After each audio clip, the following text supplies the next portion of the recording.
Assalamualaikum warahmatullahi wabarakatuh. Balik lagi di channel Rudi Hardiana. Kali ini masih sama, yaitu obrolan renyah di pemondokan saya.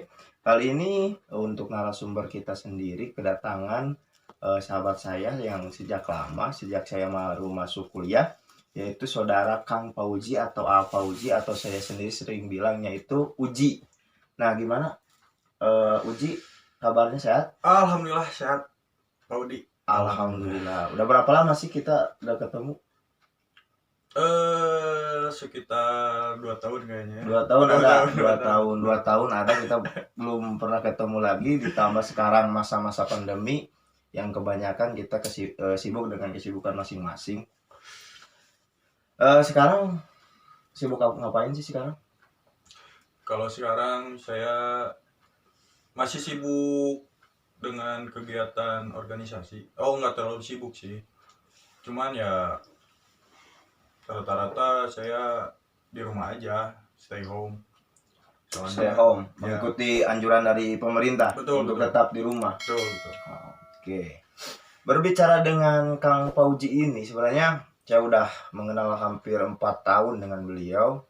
Dia itu salah satu orang yang emang loyalitasnya sangat tinggi untuk organisasi di kampus.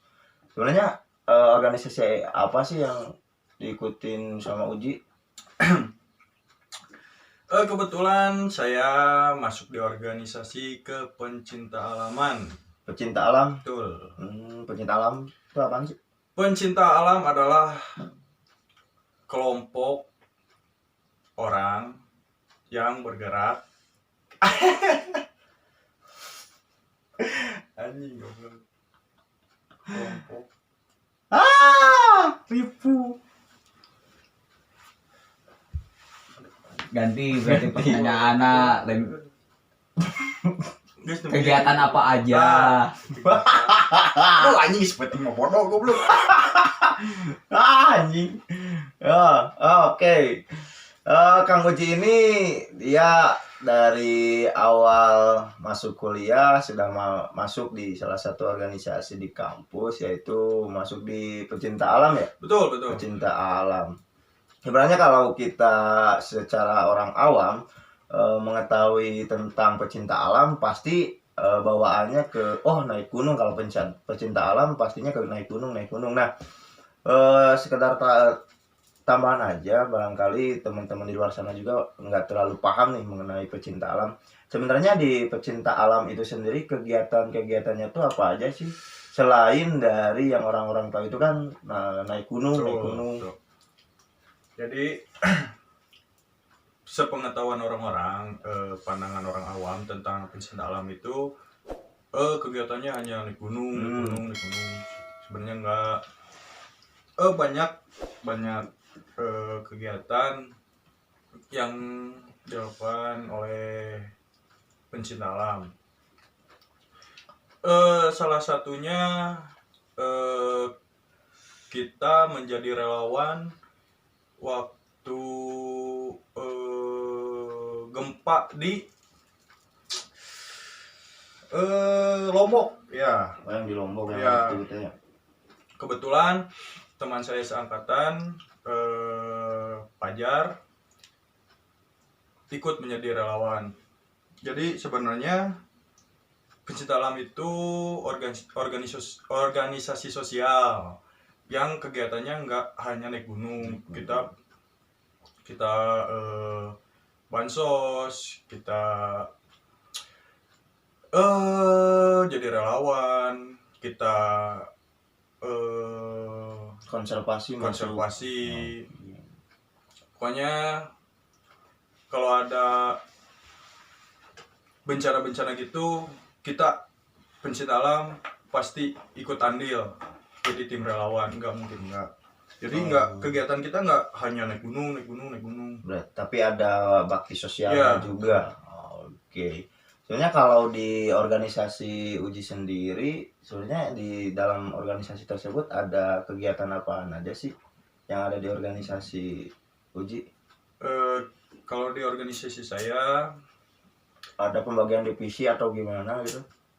Ada banyak kegiatan pencinta alam divisinya. salah satu contoh di organisasi saya mempunyai 3 divisi, yaitu gunung hutan, panjat tebing, dan lingkungan hidup. Kebetulan saya masuk ke divisi panjat tebing gitu. Berarti ada apa tadi? Panjat tebing, Panjat gunung tebing, hutan, gunung hutan. lingkungan hidup. Jadi sendiri di mana? Saya sendiri di panjat tebing. Nah, kalau panjat tebing agak sedikit mungkin untuk orang awam kurang mengetahui tuh untuk panjat tebing sendiri. Sebenarnya kalau panjat tebing sendiri itu kegiatannya kayak gimana tuh? Kalau panjat tebing sih ya manjat tebing aja. Manjat. Oh gitu. Ya. Tapi biasanya kalau panjat tebing gitu kan, setahu saya panjat tebing itu kan enggak apa ya namanya tuh, enggak hanya manjat tapi ada peralatan yang dipakai kan, lengkap kan. Panjat tebing itu salah satu olahraga paling berbahaya sekaligus paling aman. Soalnya kita ditunjang oleh peralatan-peralatan yang sangat aman. Nah, itu maksudnya paling berbahaya tapi juga paling aman. Jadi maksudnya gimana tuh? Soalnya panjat tebing itu kita main dengan nyawa. Kalau kita salah sedikit aja, taruhannya nyawa. Kalau disebut paling aman karena peralatan-peralatan kita sudah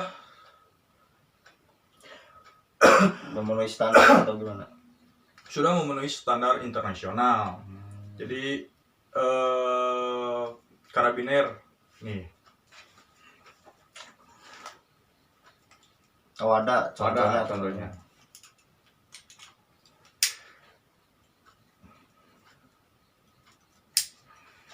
Ini salah satu alat penunjang untuk panjat tebing. Namanya karabiner screw. Ini ada kekuatannya juga. Kekuatannya sampai 9 kN. Oh. Kalau tidak salah.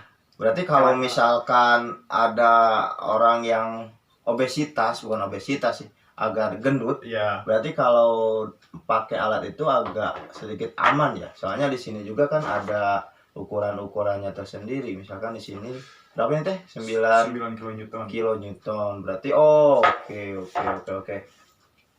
Berarti itu untuk pencinta alam ya? Betul. Berarti olahraga yang emang paling berbahaya sekaligus paling aman juga karena ada peralatan yang emang safety. Nah, berbicara mengenai hal tersebut, kalau dilihat-lihat kan Uji ini udah hampir 4 tahun lebih lah ya berkecimpung di dunia pecinta alam. Berarti untuk loyalitas sendiri sangat bisa dibilang lah sangat loyalitas. Betul. Nah, sebenarnya menurut Uji sendiri sampai bisa loyalitas terhadap organisasi tersebut tuh karena apa sih? Apakah karena emang hobi atau karena orang-orangnya atau karena apa ya? Salah satu alasan kita bisa loyal terhadap organisasi, khususnya tadi pecinta alam ya? Khususnya pecinta alam, salah satunya adalah rasa kekeluargaan yang sangat erat. Maksudnya gimana tuh? Di pecinta alam sendiri ada yang namanya pendidikan.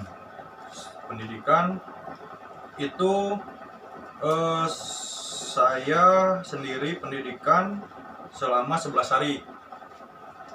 11 hari, 1 hari di kampus, sisanya di lapangan atau di hutan.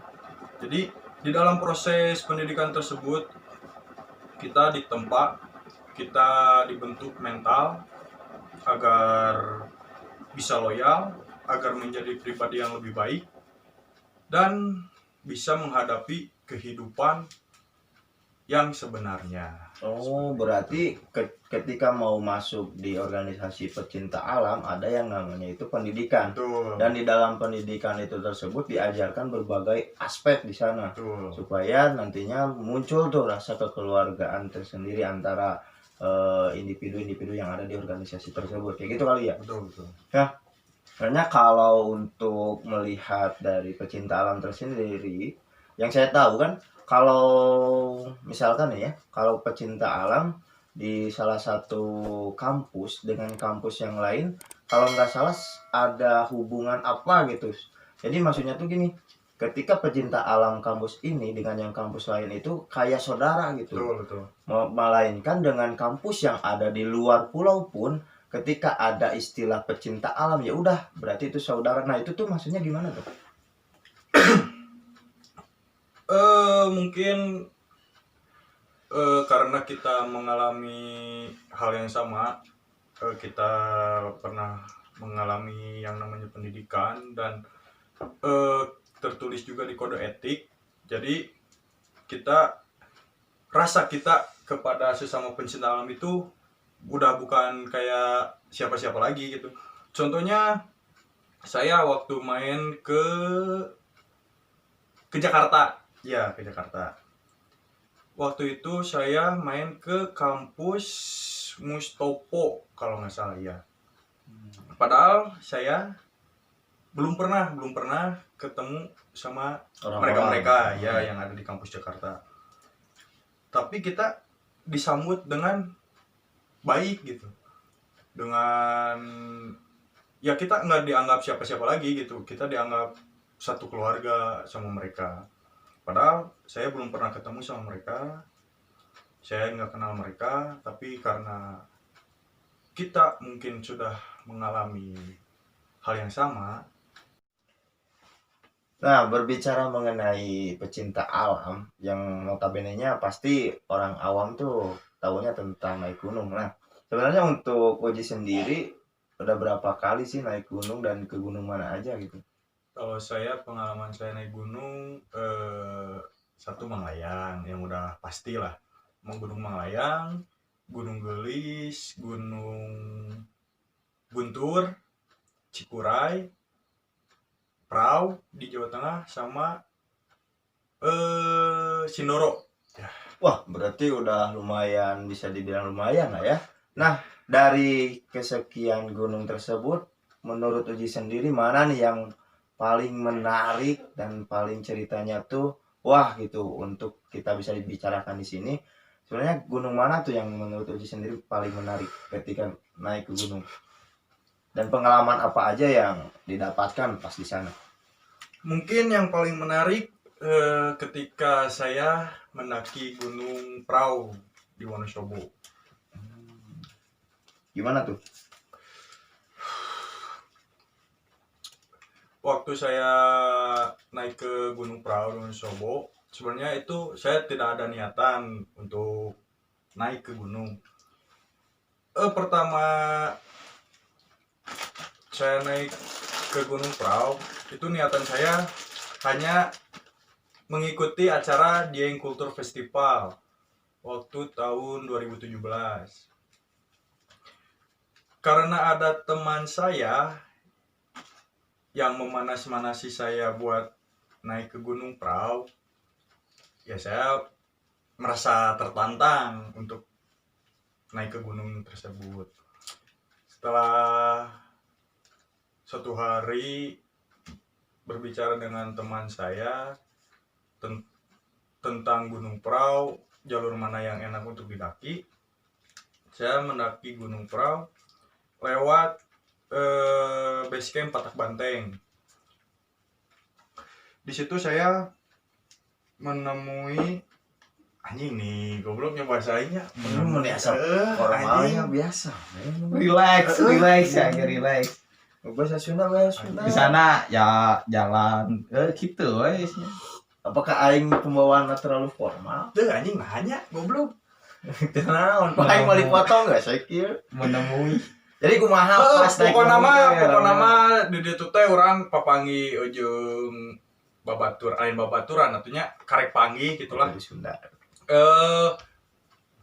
Manena orang Jawa oge papanggih di jalur Patak Banteng. Manena sorangan. Oh batur, jadi kurang jeung siking duaan bahasa itu naik ke Gunung Prau. Manena ngobrol jeung urang, ngobrol. Ngajak naik bareng. Oke. Naik lah bareng urang jeung manena. Jeung kebeneran manena teh mau kamera. Halus. Tah kesempatan atau orang yang seeking teh naik fotoan papangi ge jeung bule lieur orang ngobrolna jeung bule teh datang bisa bahasa Inggris Kudu ngomong bahasa Inggris berarti kan. Oh. Tah untuk nate babaturan anu papangi jeung urang di Patak Banteng rada halus bahasa Inggrisna. Ngobrol mana teh urang mah olohok atuh. Jadi si ieu mah anu ngomong jeung si bule, mane jeung si king mah ngarekeun. Dateng arti teh. Cicing we urang teh. Cicing geus ngobrol geus. Tah mane teh nyarita cenah si bule teh di Swiss. Oh, di Swiss anjing ka goblok ka Prau. Tapi benar di Prau mah pemandangan enak pisan lah. Wah, pokoknya asli juara lah. Laina anu di gunung eta teh anu mana sih anu tenda ka eta lain? Naon? Anu tenda ka ieu ku cai lain. Lain. Kayak kucai kumaha. Jadi si aya nu keur ieu masang tenda. Ya ada pun teh cai ting laut ting naonnya. Eueuh eta mah lain, eueuh. Oh. Ternyata masaker di gunungan Prau. Sabaraha teh keningan. Ketinggalan teh mun basa teh sabaraha 25 genep 5